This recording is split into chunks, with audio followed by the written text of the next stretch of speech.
Hello and welcome to the new episode of Spookier Times. I'm your host, Robert J. Gannon. You can find me there on all social media. And this week, we are looking at one of my favorite unusual subgenres in horror. Enter the world of what I'm going to call the killer fashion films. This is separate from model horror, which has its own rules. Killer fashion films are an extension of the cursed object or possessed object kind of genre. There's elements of paranormal slasher thrown in, but centered around a fashion accessory, a hairpiece, a hat, a dress, a shoe, a belt, something that people want. And for most of the genre, it goes in a very specific way. This is a cruel at times subgenre that is judging people, average people, for their consumerism, specifically women. Women are punished for wanting that new pair of shoes, that new style of hair, that new accessory. And they just get lined up again and again, passing the cursed fashion object around until something breaks the cycle or it never gets broken and you're left with and the next person's coming up.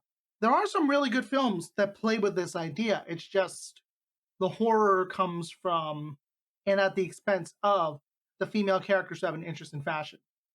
X-Day Hair Extensions is a Japanese horror film from maybe 15 years ago that was just absolutely terrifying. It very much pulled from the influence of those Junji Ito illustrations, and it was just these hair extensions that kept being passed from person to person that were possessed and would murder. Simple as that. It's what you would expect.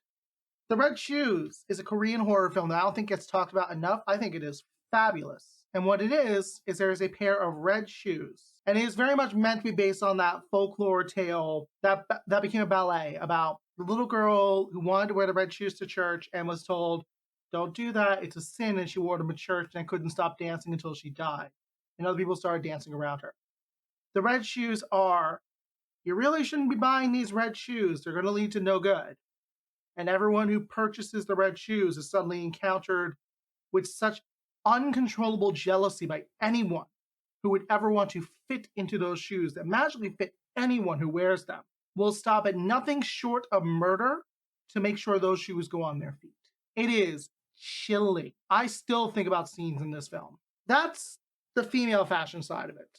The male fashion side of it tends to tell a very different story, which has its own problematic elements as well. The main one I'm thinking of is Dario Argento's Pelts, which is based on a fabulous anti-capitalist, anti-fur horror story from the 80s. And it is about fur traders picking the wrong pelts out of living animals. There's this beautiful pattern on these animals that no one has ever seen before. It's a raccoon pelt, like this starry pattern. Everyone is obsessed with it. And everyone that has anything to do with turning those living creatures into a finished fur for the runway is murdered in a process connected to how fur is made.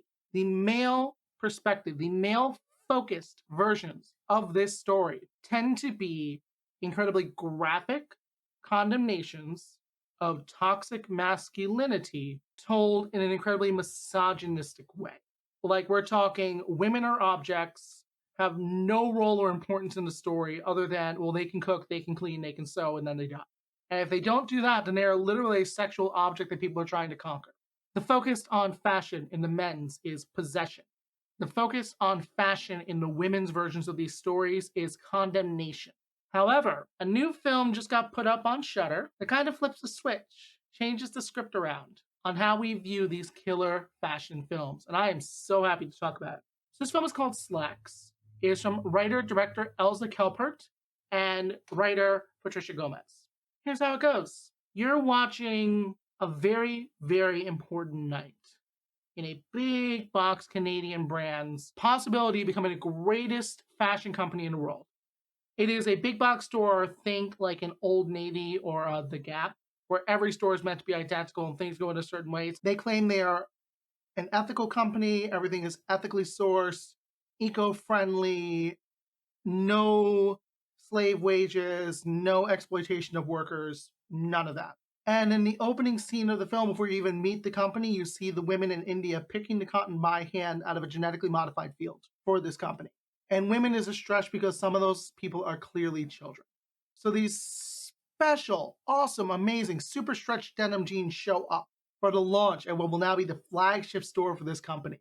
And to make sure everything goes right, the employees are going to be locked in the building from midnight until when the store opens the next morning with no way to escape, no way to call for help, and no way to do anything to protect themselves except sort new items of clothing by color, by fit, by style. Slaxx is a killer fashion film condemning the fast fashion industry. Are the victims in the film exploited as characters? Yes. And you are meant to be outraged. You are meant to be upset. You are meant to realize it is not fair that retail employees are being brutally murdered because the company wants to have the newest and greatest technology at a cheap cost and pretend we're an amazing ethical company. We are a family here. The introduction of a new employee in the workforce, who's the protagonist of the film, absolutely terrified me for inexplicable reasons for anything scary happened. Because if you've lived long enough, if you've worked enough jobs, you've heard what should be a red flag causes you to walk right out the door. We're like a family. We help each other out. We support each other. We're there for each other. If you ever need anything, you just ask for it. We'll make it happen. No, they won't. You run out that door right now and you never come back. You did not apply there. You did not know anyone who applied there. No one has ever seen you there. Never walk in the building again. It will not end well. For this young, idealistic teenager, it doesn't end well at all. Her first night on the clock is when these super stretched denim jeans show up for the first time. And this is a very special batch of jeans. They're alive and they want to eat people. Please, please do not run away. Do not turn off. I understand. It is an intentionally brutal, dark comedy satire film. The idea of the jeans murdering and eating people is intended to be absurd. It is beautifully executed. The quality of the animation and the green screen uses and the puppetry to make those jeans feel alive in a terrifying way is spectacular. But we're on the level of deathbed, the bed that eats people here for the concept. We're at Night of the Lepus where the bunnies start killing people. It's meant to be ridiculous, and that is okay. You are meant to laugh at this film. What is the laughter focused at? What is the satire focused at? What is the terror focused at? The company. Everything that happens in this film is the responsibility of the company, of the CEO, of the manager forcing the employees to work in these lockdown conditions, of the manager who covers up the first murders so that his job doesn't get affected by the floor not being perfect when the store opens the next day. The customers are customers. They're showing up to get a bargain. They believe in the ethos of the company. They're trying to be better consumers. And they believe they are doing that with what is presented to them. I mean, we find out they're not, but they don't know that.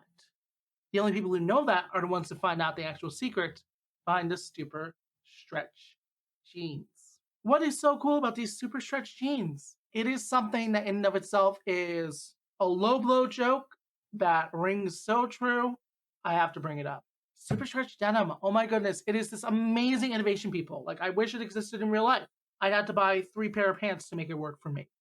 Super stretch denim forms to your body using your body heat. So whether you are 5 pounds overweight or 5 pounds underweight, you'll get a perfect fitting pair of jeans. My jaw dropped the first time I heard that. I'm like, oh, someone's saying something that's just like, maybe they're a little off. No, that's the company's marketing line because people use it throughout the film. Whether you're 5 pounds overweight or 5 pounds underweight, these jeans will form to your body. But what they mean is if you're usually 120 pounds and suddenly you're 125 or 115, it'll fit. They don't mean, oh, if you go from being underweight to being overweight, which is a much larger gap, these jeans will fit. No, they mean within a 10-pound range. And I'm looking at the shelf in this film. Listen, this fashion line, this eco-friendly, everyone is welcome, we're all family here, seems to go from a size 0 to a 4. And for men, a 28 to a 32. There are very few people who are not model proportion seen in this film. This film tackles everything. I was blown away. You have to understand part of what I look at when I'm like coming up with ideas to write for sketchingdetails.com. And really, 5 articles come out a week. I'm constantly thinking, constantly writing, constantly planning. The stuff I throw away is for a good reason. There has to be a sense of balance on the site. Do I want to be known as the writer losing it in the best way possible for a film about a pair of killer jeans. Because on face value, I look like the oddball that just loves any horror film, no matter how stupid the concept is. I stuck by writing this review and even talking about it more here because I think there actually is a really sensational film here. And the idea of using a concept that is meant to be so absurd and ridiculous so as to put the audience off guard so that they are blindsided by the social commentary that takes over at the climax in just chef's kiss, just this perfectly smooth build, and it all is justified and adds up. It's brilliant. Like Elsa Calvert starts with a schlocky paranormal slasher film about a killer pair of jeans and turns it into a masterclass in cinematic satire. That's it for this new episode of Spookier Times, a podcast of horror, gothic, and weird fiction across media. Once again, I am your host, Robert J. Gannon. You can find me there at all social media. I'm on Twitch at Other Robert. My website is sketchingdetails.com. You can tip me or buy my books at ko-fi.com/Robert J. Gannon.